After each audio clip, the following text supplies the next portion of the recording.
আসসালামু আলাইকুম রহমতুল্লাহি ওবরকাতুহু। সম্মানিত দর্শক, আজকে যে বিষয়টি নিয়ে আলোচনা করব এটা অনেকটা হাইপোথেটিক্যাল, অনেকটা দার্শনিক চিন্তাভাবনা। আপনি যদি আজকের দিনের যে বাস্তব সমস্যাগুলো রয়েছে সেই বাস্তব সমস্যার দিকে তাকান, তাহলে হয়তো এই আলোচনা আপনার কাছে অনেকটা বিলাসী মনে হতে পারে। এই মুহূর্তে আপনার সমস্যা গ্যাস সিলিন্ডার, এলপিজির দাম বেড়ে গেছে। যারা নিজেদের গাড়ি এলপিজিতে রূপান্তর করেছেন তারা অনেকে বিপদে পড়েছেন। এর কারণ হলো যে অনেকগুলো এলপিজির যে পাম্প রয়েছে সেই পাম্পগুলো চলছে না। যারা এলপিজির যে সিলিন্ডারগুলো রয়েছে সেই সিলিন্ডার দিয়ে রান্নাবাড়া করেন, তাদের অনেকের মধ্যে এখনও সমস্যা হয়নি, কিন্তু অনেকের মধ্যে আতঙ্ক যে কিভাবে রান্নাবাড়া করবেন। যারা গাড়ি চালান প্রায় অনেকেই তাদের যে কর্মঘণ্টা এই কর্মঘণ্টা কমিয়ে ফেলেছেন। আমি নিজের কথা বলি, আমি ব্যবসা করি 1991 থেকে। তার আগে 4 বছর 5 বছর চাকরি করেছি। 86 সন থেকে আমি কাজ করছি, অলমোস্ট 42 বছর। 18 ঘন্টা পরিশ্রম করে যাচ্ছি।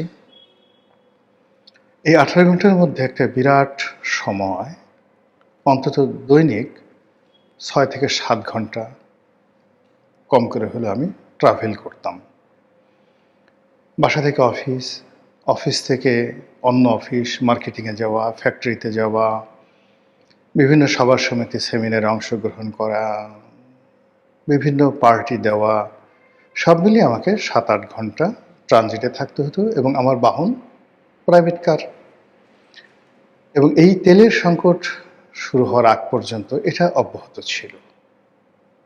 কিন্তু এই তেল সংকট হওয়ার পরে আমি ঘরে বসে গেছি। আমার গাড়ি নিয়ে আমি কোনো একটা পেট্রোল পাম্পে গিয়ে 7 ঘন্টা 8 ঘন্টা বসে থাকবো, এটা সম্ভব হচ্ছে না।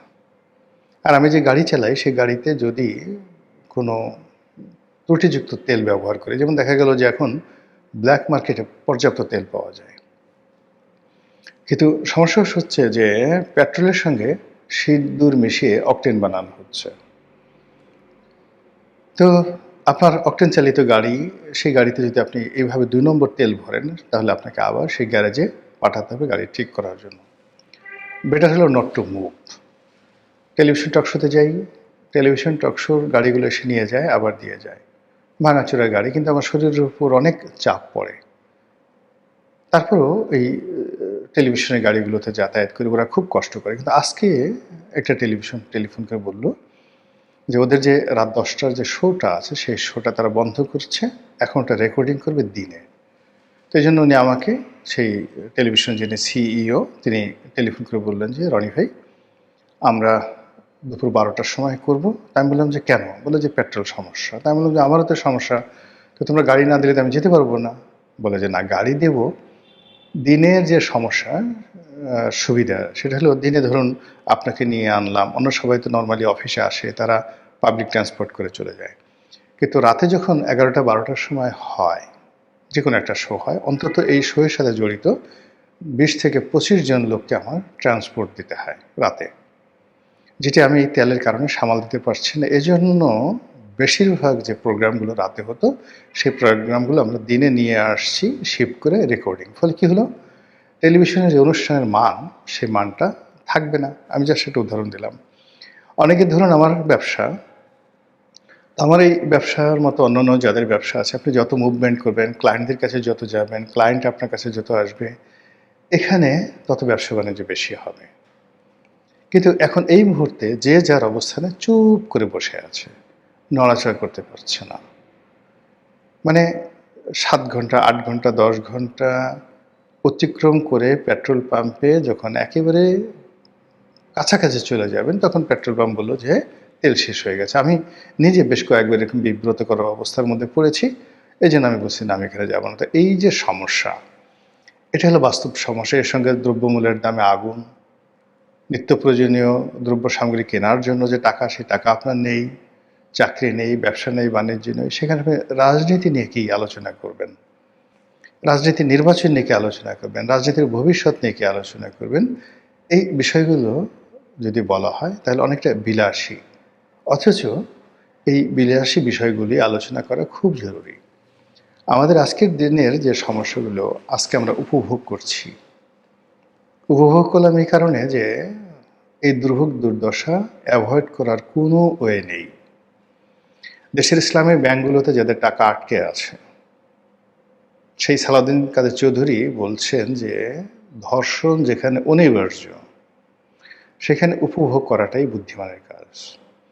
তো বাংলাদেশের এখন যে চরম দুরবস্থা চলছে, সেই দুরবস্থা যেহেতু আপনি কোনো ওয়ে নেই, তো এই ওয়ে না থাকার কারণে এটাকে আপনি উপভোগ করতে জানতে হবে, শিখতে হবে। এবং এক্ষেত্রে আপনার কল্পনার শক্তি যত বেশি, ভবিষ্যৎ নিয়ে আপনি যত বেশি আশাবাদী হতে পারবেন এবং নানাভাবে নিজের অবস্থানকে বিচার বিশ্লেষণ করতে পারবেন, ততই আপনি ভালো থাকতে পারবেন। যেটা বলছিলাম, আমাদের দেশের আজকের যে সমস্যাগুলো সবই রাজনীতি প্রসূত, রাজনীতি থেকে উৎসরিত। যে সমস্যাগুলো 2009 সনে ঘটেছে, 12 সনে ঘটেছে, 14 সনে ঘটেছে, সেটা নির্বাচন হোক, সেটা একটা ব্যাংকের অনুমতি দেওয়া হোক, চাঁদাবাজি হোক, একটা সিন্ডিকেশন হোক, আফটার 10 ইয়ার্স এটার কুফল আমাদেরকে অক্টোপাসের মতো একেবারে আঁকড়ে ধরেছে। আবার এখন যে সমস্যাগুলো ঘনীভূত হচ্ছে, আমরা যদি এই বিষয়গুলো নিয়ে চিন্তা ভাবনা না করি, তাহলে এই সমস্যাগুলো আগামীতে আমাদেরকে একেবারে কণ্ঠনালী চেপে ধরবে। বর্তমানের যে রাজনীতি, সেই রাজনীতি সঠিকভাবে চলছে না। আপনি দেখুন যে বাংলাদেশে যত রাজনীতিবিদ রয়েছেন, কি প্রধানমন্ত্রী, কি বিরোধী দলীয় নেতা, কিংবা যারা প্রবাসে আছেন আওয়ামী লীগ, কিংবা যারা রাজপথে আছেন ছোট ছোট রাজনৈতিক দল, যারা বাম ঘরানার রাজনৈতিক দল, ছোট ছোট, আমি কারো মুখে হাসি দেখছি না। কেউ কারো ব্যাপারে স্বস্তিতে নেই, শান্তিতে নেই। এই অবস্থায় রাজনীতির ভবিষ্যৎ কি? আগামী থেকে একটা নির্বাচন হবে, এই সমস্ত বিষয় নিয়ে আলোচনা করব। কিন্তু তার আগে একটা বিষয় দেখে নেই যে এখানে যে বিষয়গুলো আছে সেটা হলো যে এই যে আমাদের বাংলাদেশ, এই বাংলাদেশ কিন্তু গত সেই 10 বছর ধরে একটা নতুন একটা বাংলাদেশ গড়ার চেষ্টা করা হচ্ছিল। শেখ হাসিনা যখন এটাকে একটি উদার গণতান্ত্রিক রাষ্ট্র, ভারতমুখী গণতান্ত্রিক রাষ্ট্র, একটি বুর্জোয়া অর্থনীতি, কম গণতন্ত্র, বেশি উন্নয়ন, বাকস্বাধীনতা কম, উন্নয়ন বেশি, এবং পার্লামেন্টারি ফর্ম অফ গভর্নমেন্টে ক্ষমতা যেভাবে ভাগাভাগি হয়ে যায় সেটাকে তিনি কেন্দ্রীভূত করার চেষ্টা করেছেন এবং তিনি খোলামেলা বলেছেন যে আই নিড অ্যাবসোলিউট পাওয়ার, আমার আরও ক্ষমতা দরকার, একক ক্ষমতা দরকার। এই কথাগুলো তিনি বলেছেন যে আমি এর সমস্ত মুনাফিকি পছন্দ করি না, কোনো এলোমেলো কথা না, আমার ক্ষমতা দরকার, আরও ক্ষমতা দরকার। তো তিনি যখন এই জিনিসগুলো চাচ্ছিলেন, ঠিক সেই সময় বাংলাদেশ কিন্তু রূপান্তর হচ্ছিল। সব জায়গাতেই শেখ হাসিনা, সব জায়গাতেই বঙ্গবন্ধু, সব জায়গাতে আওয়ামী লীগ, এর বাইরে অন্য কোনো কিছু নেই। এই যে রাষ্ট্রের যে ট্রান্সফর্ম, এটাকে আবার প্রতিহত করার জন্য উগ্রবাদ চালু হয়ে গেল। এর কারণে কোনো অবস্থাতে মানুষ যখন গণতান্ত্রিক অধিকার তারা প্রয়োগ করতে না পারে, মিছিল করতে না পারে, মিটিং করতে না পারে, তখন সেখানে উগ্রবাদ স্থান নেয়। বোমা মারো, জঙ্গি তৎপরতা চালাও, গেরিলা যুদ্ধ করো, সরকারকে নামাও। সরকার যখন এটা টের পেল, তখন তারা তাদের অত্যাচারের যে স্টিং রোলার তারা আরও বাড়িয়ে দিল। তারা গুম করলো, খুন করলো, মামলা দিল, মোকদ্দমা দিল, দেশ থেকে এমন একটা পরিস্থিতি তৈরি করলো যে হাজার হাজার মানুষ, বিরোধী পক্ষের যারা লোকজন, তারা দেশ থেকে বের হয়ে গেল। কিন্তু সরকার যেটি দমন করতে পারল না সেটি হলো সরকারের বিরুদ্ধে যুদ্ধ করার জন্য পাহাড়ে ট্রেনিং চলতে থাকলো। মাঝে মধ্যে দুই একজনকে ধরতো, কিন্তু কাজ হতো না। সরকারের বিরুদ্ধে যুদ্ধ করার জন্য দেশের বাইরে যে শক্তিগুলো আছে তাদের সহযোগিতা নেওয়া হলো, কখনো কোনো রাষ্ট্রের অথবা কখনো কোনো সংগঠনের।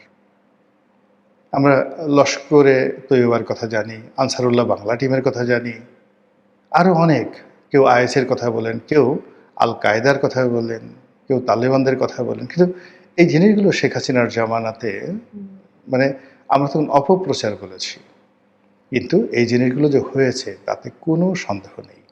ফলে কী হলো দেখুন, শেখ হাসিনা যে রাষ্ট্রটির ট্রান্সফর্ম করার চেষ্টা করেছিল সেটা বুমেরাং হয়ে গেছে। বুমেরাং হওয়ার পরে যখন শেখ হাসিনার পতন ঘটল এবং ইউনূস সরকার আসলেন, তখন সারা বাংলা টগবগিয়ে ফুটছে। এক পক্ষ পালাচ্ছে, আর এক পক্ষ অস্ত্র হাতে তারা লড়াই করছে। সেনাবাহিনী, পুলিশ, তাদের হাতে অস্ত্র ছিল, আর অপর পক্ষ তারা তাদের অস্ত্র লুকিয়ে রেখেছে। কিন্তু যারা রাষ্ট্রশক্তি তারা টের পাচ্ছিল যে এদের হাতে গোপন অস্ত্র আছে, দেশি বিদেশি শক্তি আছে, এদের সাথে রাষ্ট্রশক্তি আছে। ফলে কিছু মানুষের কণ্ঠ সেটা গোলা বারুদের চাইতে শক্তিশালী হয়ে গেল।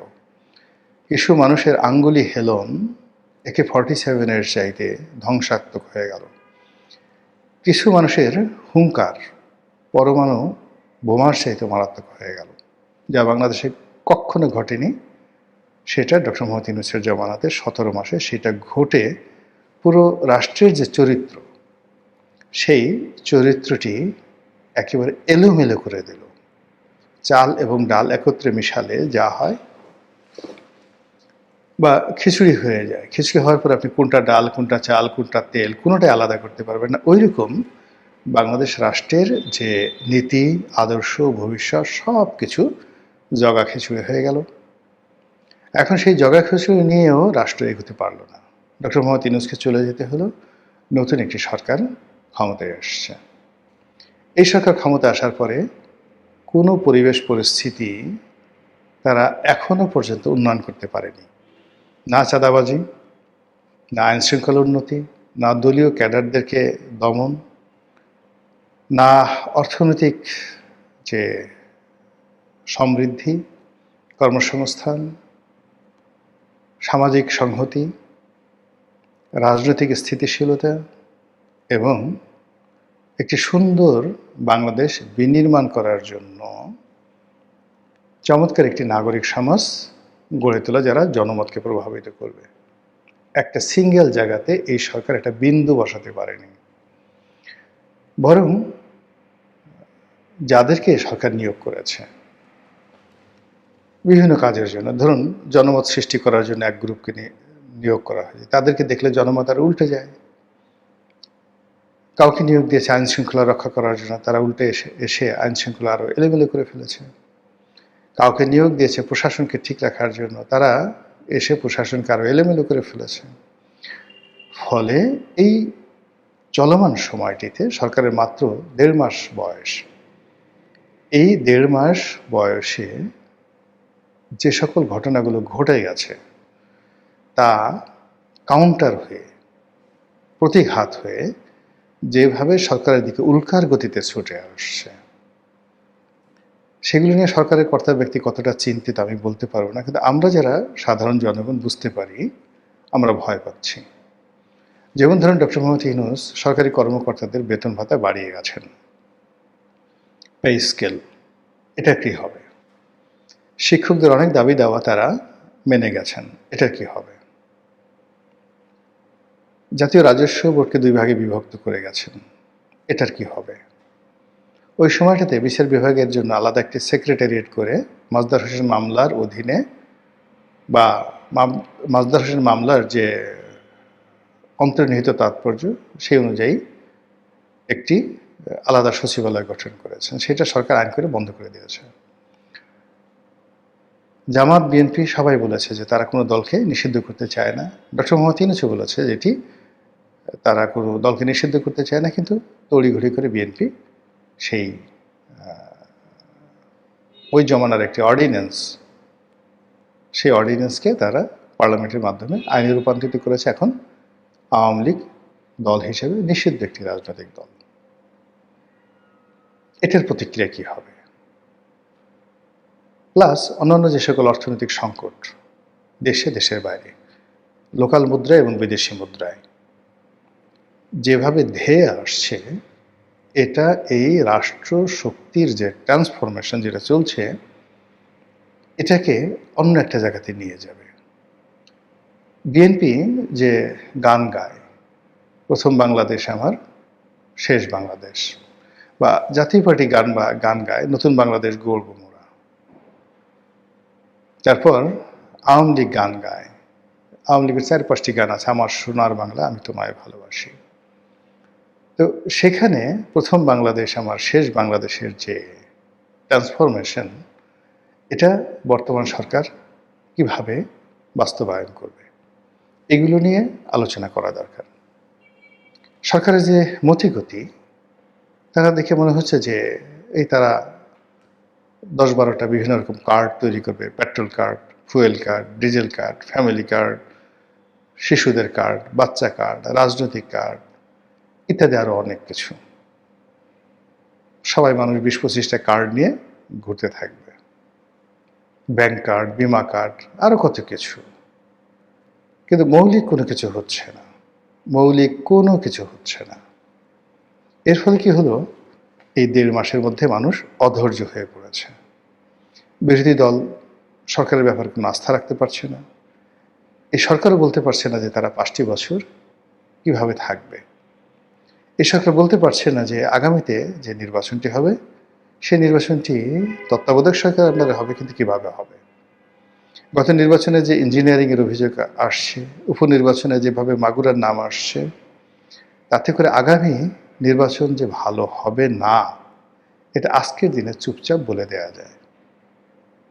অন্যদিকে যদি নির্বাচন কোনো মতে ভালো হয়, অ্যাক্সিডেন্টালি, যেটা সম্ভাবনা 1000 ভাগের 1 ভাগ, তাহলে সঙ্গত কারণে জামাত ক্ষমতায় চলে আসবে।